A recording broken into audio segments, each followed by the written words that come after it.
training. So just give me 1 second here to get my memos up. Carlos, when you're ready. Yeah, we good? All right. No, thanks, guys. Thanks for coming out. It's a good chance to speak with everybody after the close of the window. We had a plan put in place from last October at the end of the season that we were looking to execute on. And we feel pretty good about what we were able to accomplish in the offseason and put a team on the field this year that's competitive. Obviously, getting Brad and Miles back in the fold and if some of the guys that had some long-term injuries was a big boost for us. And yeah, now we're sitting in a good spot. We're still early in the season, 10 games in. We got second most goals scored across the league, in a good spot in the standings. And so while it's early, we feel good and we feel confident. Haven't been as maybe consistent as we'd like to be so far, but we're still getting into a groove. And I think the nice thing for us is we haven't had to have too many different changes to our lineup. We've been able to keep a little bit more consistency, and so we'll build on that. But yeah, happy to answer any questions and that you guys have. Go ahead. Have y'all received any genuine offers for Almada, Wiley, and any players on the roster? Yeah, so this is something that we're not going to discuss publicly on individual offers or individual situations. Both of them are high quality players, right? And Thiago, one of the top young players in the world, World Cup champion with Argentina. And then you look at Caleb, who has got 60 professional games under his belt, 30-something with the first team, 30-something with the second team. He's got his first cap with the national team, full men's national team at 18 years old. So you can imagine the interest that he's generating as well. But we want to win. We want to win, Doug, and that's something we're looking forward to this year, and we want to be competitive and have those guys be a part of it. Has Miles, I assume, has not signed the contract extension y'all offered last year? Miles has not signed the contract extension, so we've had multiple conversations with him, good open dialogue with him. There's no rush. It's there for him. We've had good conversations and ongoing, so we'll see how that goes. But no, hopefully he decides to stay here and be a part of it for the long-term future. He's a great kid. I think one of the cool things is Miles has really become a face of Atlanta, and the city's adopted him, and he's really stepped into that role and really vibes well with the city and our club. And so love to see him for the long term here and continue to be one of the faces of our franchise. If the team remains top four in the East going into the upcoming transfer window, how much will that affect y'all's decision making in terms of potentially selling any players on the roster if you get good offers? I don't think that's necessarily going to affect it that much. Okay. Obviously we're going to take into account, and I don't want to say something now definitive that we change in the summer, but I think the overall and from ownership, we would like to try and win a championship, and so putting the best team out there on the field this year is the goal. Okay. Carlos, how much control do you think you'll have with a player and a prospect like Thiago come the summertime if the offer's there that satisfies the club, the players is interested in leaving, the league views the offer as something that's positive? It's a unique situation with MLS. Like, how much control would you have in that situation? Yeah, I wouldn't necessarily refer to it as control, but more a collaborative process. So Thiago's been good. You guys can imagine the interest that he gets as well, the spotlight that's around him, and you guys see his quality on the field, right? So it's not going to be anything new. We've dealt with this situation, fortunately, at the club beforehand, but ultimately it'll be collaborative with the kid, with the club. Does it make sense for all parties? When does that time come?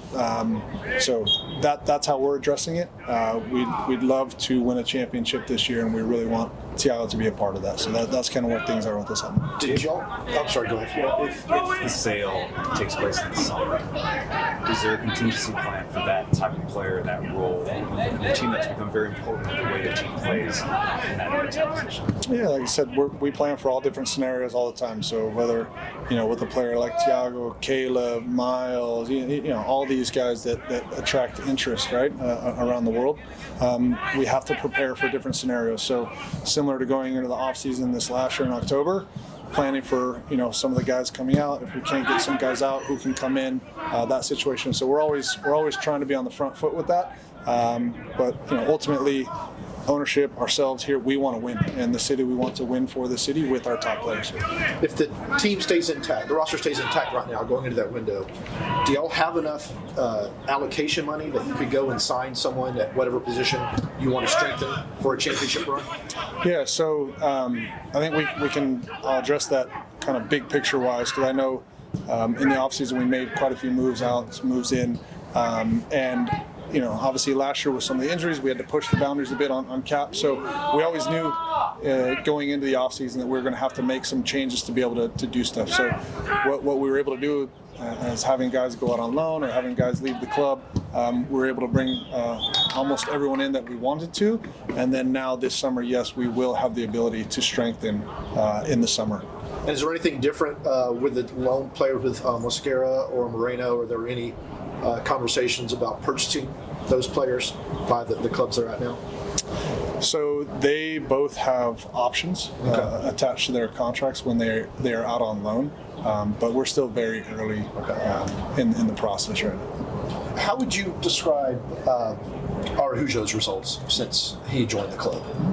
Yeah, I think he started really hot. I would say recently, and the player will probably tell you himself, he's not necessarily performing at his best level that we all know he can do. So we've seen the flashes of him. We've seen some good runs of him, but he's a good player. And I think the more he gets confident and the more we can get him going this season. Preseason, he was fantastic. He was leader, fantastic in the locker room, around the training ground, works hard, scoring goals, leading the team. It hasn't quite clicked for him so far. He's had a few games or goals and assists, and we know how dangerous he can be. So we're happy with him, and I think you go through these spells as a player, and so we'll get his confidence back up. But he's been excellent around the club, and really happy. So get him firing on all cylinders, and I think that's one of the things we're excited about. Him, Derek, Thiago consistently playing, Gigi getting in the lineup consistently. Like, once we get those guys going, we feel pretty good about where we are. We're still doing all right with our goals scored. Some games inconsistent, like we spoke about, but once we get those guys gelling and firing on all cylinders, we feel pretty good about where we are. Garth has talked about moving away from potentially younger DPs and moving towards older DPs like Gigi. If Thiago Almada does move, will the club look to sign another young DP, or will it potentially shift towards another third DP? Yeah, so similar to the earlier question, we have a few plans in place and some strategies and thoughts around that. So it's in MLS, sometimes it's not as easy as a young DP or TAM. For the long term, that can affect you, right? Short term it can help, but long term in the roster designations, it gets really complicated. So I think maybe to your question, we would like to have a good blend of some players that are more established, some players that are young, maybe up and coming, not as proven. So trying to get that blend right, but we definitely don't want to go away completely from being a part of the transfer market and the ability to have resale value for our players, but finding that blend and balance, I think, is going to be important. Carlos, what about just the spine of the team? I know you addressed it with Ozzy last year. He got injured. Miles coming back is a big addition to the team. Juan has been good. But it's still young midfield, and you know that's experience is often the difference maker in MLS, especially in the middle of the field. Is that something that you'd like to address moving forward, perhaps this summer? I think big picture, it's always nice to have experience in there.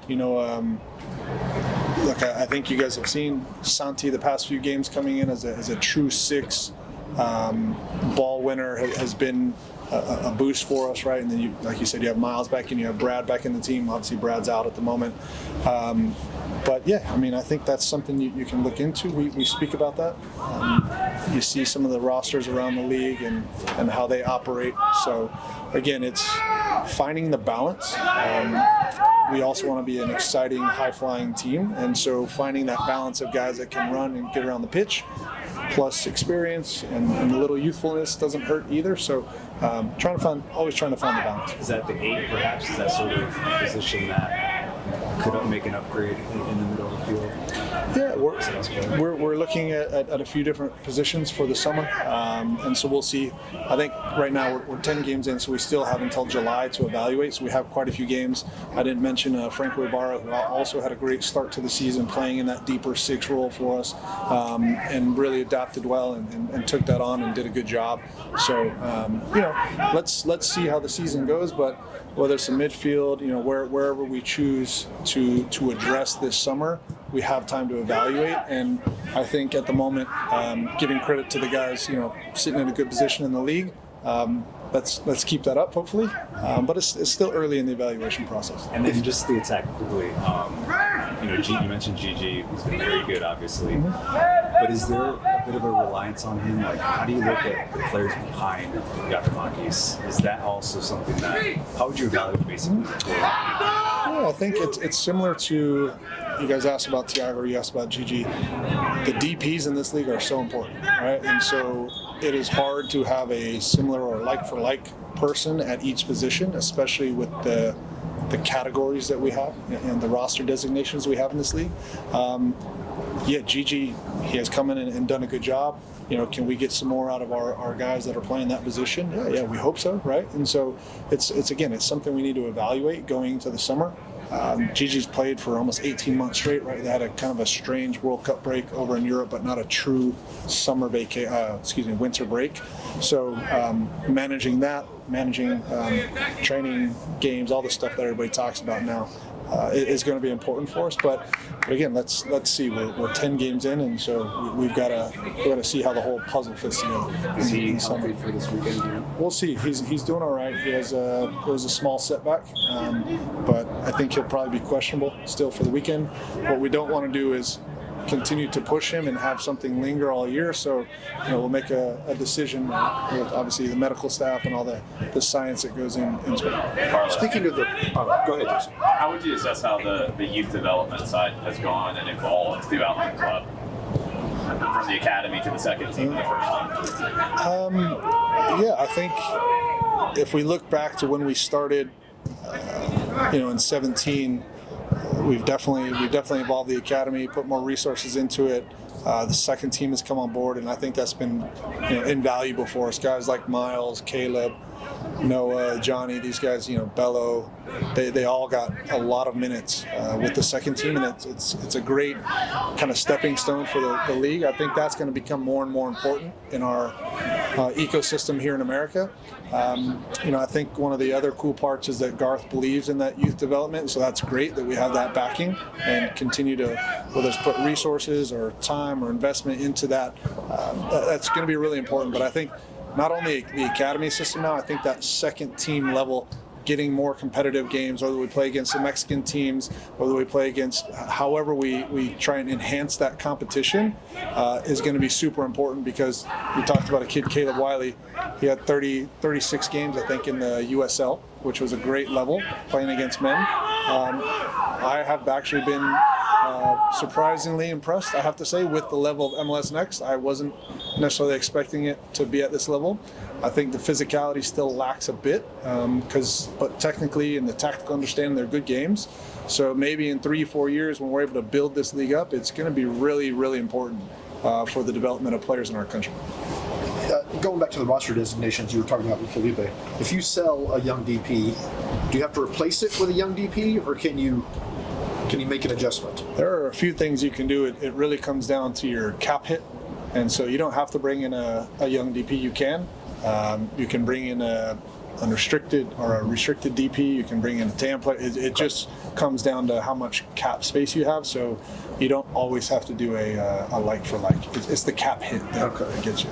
And if Miles were to sign a pre-contract with another club, how would that affect y'all's decisions regarding him and playing and everything for the remainder of the season? Nothing's going to change. Okay. We'll give Miles as much time as he needs. He's been great through the whole process. It's not going to affect us one way or another. He's a big part of the club. He's going to be here through the year with us, and so You talked about the value of DPs and how important they are in this league. PT, Marco, and now Luis have all struggled to some extent. Has your philosophy on what you believe makes an effective DP shifted at all over the last few years? No, Pitti gets a tough, I didn't mean to. tough one. Like, yes, I think I guess to answer your question, that the players we have, I think with the price tags as well, they come in with very, very high expectations, right? And so if they don't knock it out of the park every time, I think people might look at it as a bust. Can players perform maybe a little bit higher than they do, or how do they translate to the league? Yeah, sometimes. But no, I don't think it. We have a process that we go through. We vet it. There's a lot of analytics that go behind it. There's a lot of, before we come to the decision and pull the trigger. So I think that's one of the hard parts. You don't hit on every single player. And I think sometimes with the price tag, maybe the expectations get pushed up, and so it's not going to change our way of thinking, because we have the process that we go through, and some guys don't necessarily perform to the expectations maybe of what everybody thinks, but we're also we've had some pretty effective DPs, and I don't want to talk about Luis like that, because I think he's been really good and important for the club. He's been a little bit off of his level at the moment, yes, but I think he would say the same thing, that he's not hitting on all cylinders right now. Is there the potential that scouting process is potentially overvalued dribbling ability and potential beat defenders one-on-one over maybe potentially off-ball ability and the ability to get into good positions? I'm not sure. That will be something that for you guys to make the decision on that one. We value a lot of different things when we look at players. And, can you tell us? Well, it's very different for each position, and it will also be very different for example, when we brought Abram in this offseason, he was a more cerebral defender, a little bit more. We looked at someone who didn't necessarily win tackles all the time, but maybe defended more cerebrally, positionally, and so when you measure that through metrics or the analysis, it's a little bit different than Miles, who's a ball winner and he can step into the midfield, and so you try to balance those out, right? But if we're looking for a center back more of the profile of Miles, that's different than the profile of Abram or Purata that we have to pair one of those with him. So that kind of goes around the field, and the balance. Who's advancing the ball, who dribbles, the time on the ball, who's scoring goals, who's giving the assist, the pass before the assist. So while there's definitely analytics and everybody has a player profile for their club, it's trying to balance that and get the partnerships around the field, which is super important. And funny, like Bruce Arena he's one of the best at the partnerships around the field, and I don't think he looks at analytics too much.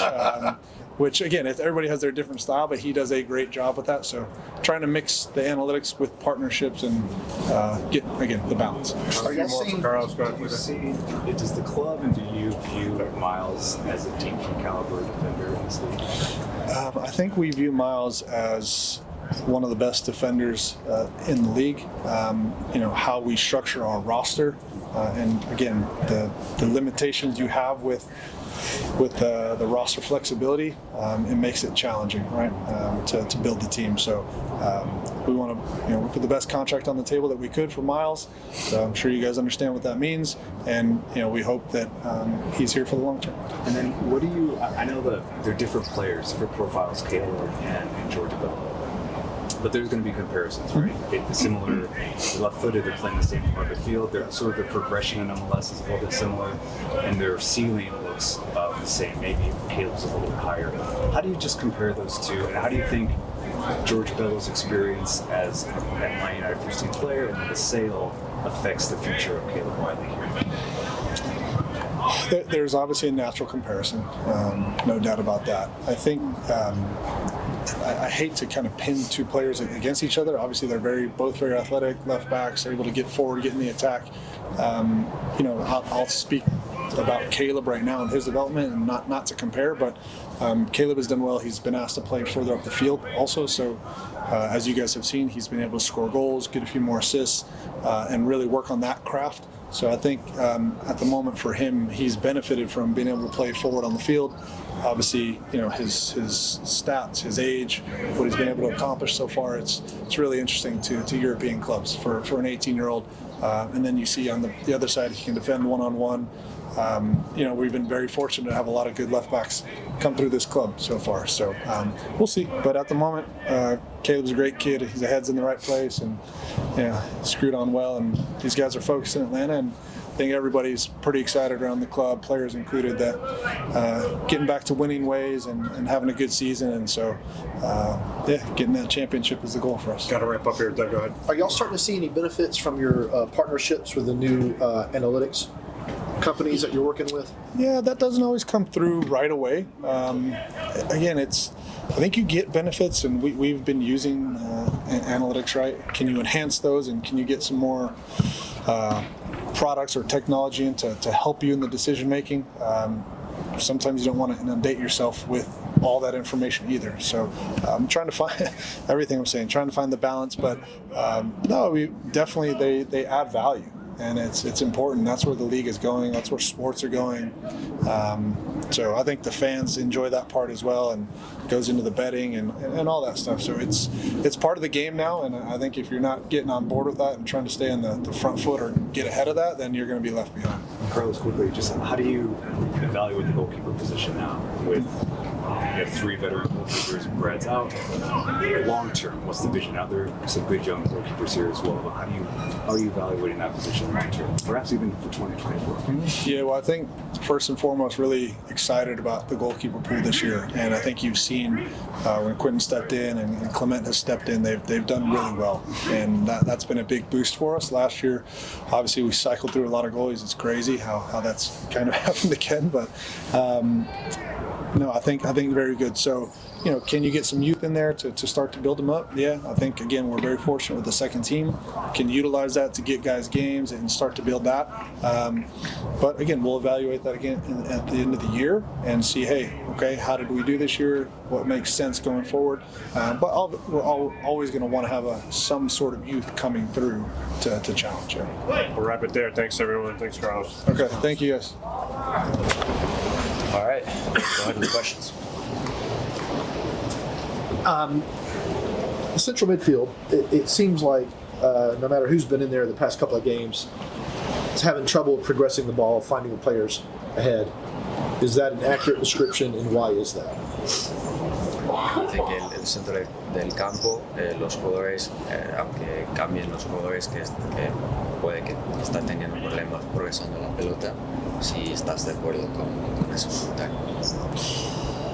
Para mí es 50-50 porque no pasa nada quien va a jugar la mitad de la cancha ahí, los centrocampistas como yo, Iván, Santi, Amar.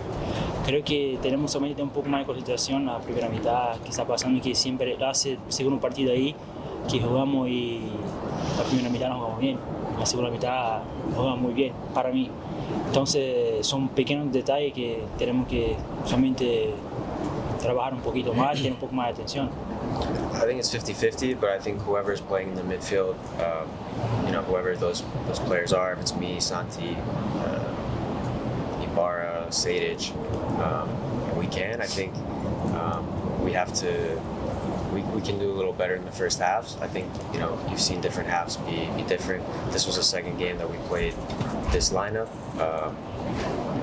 So I think it's just about being focused. It's about paying attention to the little details, and there's things that we're looking to work on. Mateos, ¿qué se aprendió del partido pasado contra Nashville? ¿Qué creen que pueden sacar de ese partido positivamente? Just what they learned and what they can take away from the last game. Para mí, no solamente los partidos de Nashville, pero también los últimos partidos de la Copa también, los pequeños detalles también, tenemos que tener más atención ahí. La pelota de córner ahí, los contraataques también, que empezó en un lateral, arriba, entonces los pequeños detalles ahí que están usando mucho ahí, pero para mí jugaban muy bien contra Nashville. Ellos sintieron también, manejaron bien los partidos ahí, aprovecharon los momentos, los 3 goles ahí, entonces creo que solamente tener un poco más de atención ese detalle, pero creo que el equipo está jugando bien. I think the game against Nashville and also the game midweek, I think we just have to pay more attention to those little details and work on correcting those things. But I think against Nashville, I think we played well. I think Nashville also played well and they knew how to manage the game. But really, I think the team is playing well. It's just about fixing those details. ¿Y el equipo se siente con esa misma confianza que tú dices de haber perdido 2 partidos seguidos, pero el fútbol tal vez sigue bien? ¿Hay confianza o hay un poquito de preocupación de que se pueden perder partidos consecutivos? Para mí no, para el equipo también no. Estamos confiantes ahí, sabemos el trabajo que estamos haciendo con Gonzalo también. Nos puede pasar, estamos bien ahí en tercero, estamos 3 puntos de ser lo primero de la conferencia también, estamos marcando. No marcamos goles el partido pasado, marcamos 1, que siempre nos hacemos 2, 3, pero paciencia ahí, no podemos volver locos, estamos bien. Entonces creo que el trabajo tiene que continuar así. No, I think we have confidence. We're confident in the work that we're doing as a team.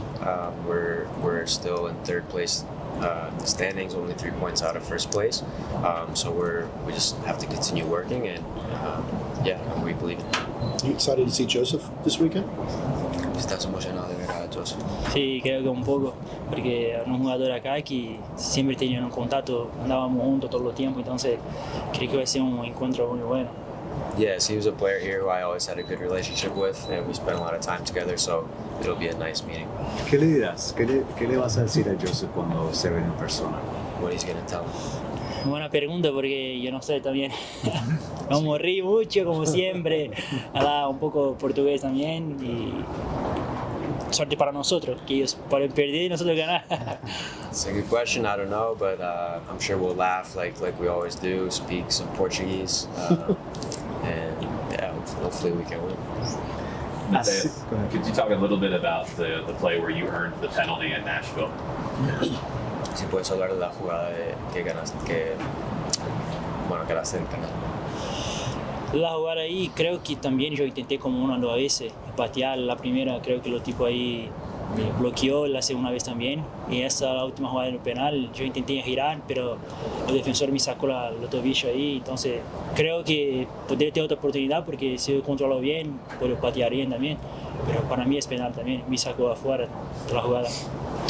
Yeah, the ball's coming and I'm trying to turn to be able to shoot, and the player blocked me and hit me on the ankle. So I think if he hadn't, I would have been able to have an opportunity. So that was what happened on that play. Do you feel like you and Thiago are starting to find a connection in getting into the attacking third and finding different spaces? Si crees que estás mejorando la conexión con Thiago en el último tercio. Creo que sí, porque todos nosotros sabemos la cualidad que Thiago tiene, Thiago, Luis. Entonces siempre cuando hay un problema toca para Thiago, toca para Luis, que hace las cosas muy bien. Entonces sabemos que Thiago, cuanto más perto de la portería, mejor para él, para el equipo, que puede patear, puede tirar por todo lado y hacer gol en cualquier momento. Entonces siempre cuando yo intento girar, intento procurar a él, que siempre él intenta ser un jugador más agresivo con la pelota ahí, el Luis. Entonces nosotros sabemos lo que tenemos que hacer en la cancha y intento siempre tener esa conexión con él. Yeah, I think I always have that connection with him. I think, we know the quality of player that Thiago is, and whenever I get the ball and turn, I'm trying to look to play to Thiago or play to Luis, because the closer we have Thiago and our attackers to goal, the better, because of Thiago's quality to be able to turn and shoot or to create. So we have confidence in those players, and we're trying to get the ball to those guys. ¿Qué le has dicho a Luis para que él se mantenga con la confianza de siempre, para que siente que sea importante en el equipo? Él empezó bien, ha bajado un poquito el nivel últimamente, pero es importantísimo para el equipo. ¿Qué tipo de conversaciones tienes con él para que se mantiene alegre, como siempre? About what conversations he has with Luis and how he's doing and how he can build up his confidence. La conversación que yo tengo con Luis es lo mismo que pasa con todos los jugadores también. Habla un poco más porque somos brasileños y siempre intentamos en la cancha pasar la confianza para él, para poder marcar gol, porque siempre es bueno ver Luis marcar gol, y creo que a partir del momento que él empezara a ser lo primero ahí, que está un poco difícil ahora, pero cuando salí va a salir donde más gol que él necesita hacer. pero la confianza conmigo, con el entrenador, con los jugadores es lo mismo, sabe una cualidad que lo tiene, que en cualquier momento puede marcar también. I think the conversations I have with Luis are similar to the conversations I have with all the players, but maybe a little bit more just because we're both from Brazil and we speak a lot. But you know, he has the confidence of myself, of all the players, of the coaching staff. Right now, it's been difficult for him to get that next goal, but I think when he does, he's a player we know who can score a lot of goals. So we have full confidence in him. ¿Y qué cambia para el mediocampo cuando Gigi no está en la cancha y hay otro tipo de delantero? ¿Qué tipo de cambio mental y táctica ven ustedes desde el medio cancha? Does anything change for the midfield when Gigi is in the lineup? Para nosotros, para mí, centrocampista no cambia mucho, pero Gigi tiene mucha calidad en el posicionamiento, siempre está ahí cerca de gol, puede leer la jugada siempre, entonces creo que es un momento muy bueno, que siempre cuando Thiago carga la pelota, o yo, o Kelo, no importa quién está con la pelota, él sabe muy bien hacer los movimientos ahí, entonces cambia un poco, no sé si no, todo el mundo sabe la calidad, pero no demasiado. Creo que Piquer también hace un papel muy bueno en la cancha, Chol también, entonces tenemos que jugar ahí con los jugadores que tenemos, pero es un jugador que tiene mucha calidad y puede marcar cualquier momento también. I don't think a lot changes for the midfield. I think Gigi's a player. We know the quality that he has. He's very good, close to the goal. So maybe, you know, Thiago and I, we know that we're trying to play into Gigi. He's a player who's in a really good moment right now. But also the other forwards that we have are good players as well, and they can do their things on the field, whether it's Miguel or Chol. So we know that all those guys can play in that position. We got time for one or two more? Good? All right. Gracias. Thanks. Cuídate, hombre.